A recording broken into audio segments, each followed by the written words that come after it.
یہ ویڈیو کوئی بھی مسلمان مس نہ کرے، لازمی دیکھیں۔ برا نہ مانیے، آج روئے ارضی کی سب سے بڑی منافق قوم پاکستان میں بستی ہے، اس لیے کہ نصوص قطعیہ ہیں حدیث کے کہ 4 یا 3 چیزیں، ایک حدیث میں 3 چیزیں بیان کی گئی، ایک میں 4۔ آیت المنافق ثلاث، جب بولے جھوٹ بولے، جب وعدہ کرے خلاف ورزی کرے، اگر کہیں امین بنایا جائے خیانت کرے، اور چوتھی علامت اگر کہیں اختلاف ہو جائے تو فوراً آپے سے باہر ہو جائے۔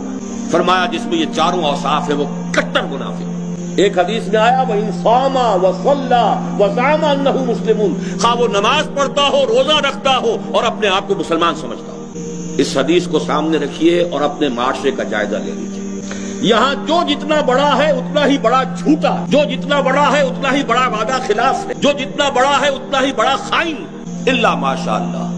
حکم الاکثر حکم الکل، اکثریت کے اوپر فیصلہ ہوگا۔